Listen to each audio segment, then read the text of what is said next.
नमस्कार, म अली हुँ। यस पटक विपद आउनु अघि वा आएको पछि कहाँ कस्तो जानकारी र कसरी जानकारी सङ्कलन गर्ने भन्ने कुरा सबैलाई सिकाउनेछु। आपतकालीन झोला जस्ता विपद आउनु अघि गर्ने तयारी र विपद आएपछि सही जानकारी सङ्कलन गर्नु दुवै कुरा अत्यन्तै महत्त्वपूर्ण छन्। नजिकबाट हेरौँ। पहिले विपत्ति आउनु अघि तपाईँले के गर्न सक्नुहुन्छ भन्ने बारेमा कुरा गरौँ।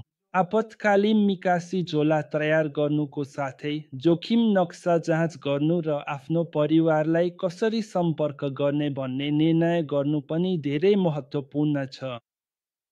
पहिलो कुरा, जोखिम नक्सा भन्नाले विपत्ति आउँदा खतरनाक हुने स्थानहरू र सुरक्षित स्थानहरू देखाउने नक्सालाई जनाउँछ। तपाईँ बस्ने ठाउँ कस्तो छ एकपटक जाँच गरौँ। सम्पर्क गर्ने तरिका किन तय गर्नुपर्छ भने विपत्ति आउँदा फोन वा इन्टरनेट जस्ता सञ्चार माध्यमहरू काम नगर्न सक्छन्। हतार नगरी शान्त भएर सामना गर्न सकियोस् भनेर पहिले नै सम्पर्क गर्ने तरिका तय गरौँ। उदाहरणका लागि यस्ता तरिकाहरू छन्।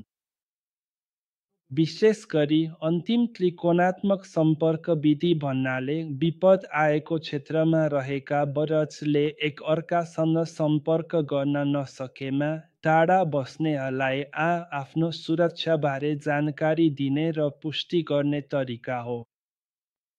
अब विपद आएपछि के गर्ने भन्ने बारेमा व्याख्या गर्छु, तर जानकारी सङ्कलन गर्नु अत्यन्तै महत्त्वपूर्ण छ।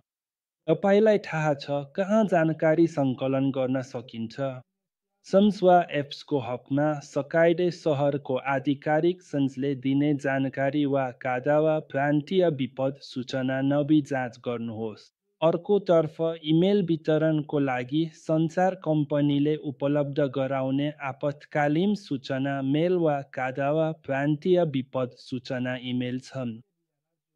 र टेलिभिजन वा रेडियो पनि जाँच गर्दा छिटो जानकारी सङ्कलन गर्न सकिन्छ। आफ्नो अवस्था अनुसार तरिका छानौँ। अन्त्यमा दुईवटा महत्त्वपूर्ण बुँदाहरू बताउन चाहन्छु। पहिलो, जानकारी सही छ कि छैन भनेर पुष्टि गर्नुहोस्। दोस्रो, आफ्नोमा टाइमलाइन बनाउनुहोस्। पहिलो बुँदाको कुरा गर्दा विपद आउँदा मानिसहरू चिन्तित हुन्छन्। यसरी गर्दा गलत जानकारी वा हल्ला फैलिन सक्छ। त्यस्तै तपाईँले पनि गलत जानकारी नफैलाउनुहोस् भनेर पर्याप्त ध्यान दिन आवश्यक छ। माई टाइमलाइन भनेको आफू र परिवारले कहिले कहाँ गर्ने भन्ने कुरा क्रमबद्ध रूपमा तयार पारिएको योजना हो। सबैभन्दा पहिले परिवारका सदस्य सङ्ख्या, उमेर र बसोबास गरिरहेको स्थानमा विपद आउँदा कति खतरा हुन्छ भन्ने जानकारी पहिल्यै बुझौँ। त्यसपछि कोले कहिले कसरी के गर्ने भन्ने कुरा निर्णय गरिन्छ। यी कुरा निर्णय गर्दा विपद आए पनि शान्त भएर काम गर्न सकिन्छ। हेरिदिनु भएकोमा धन्यवाद।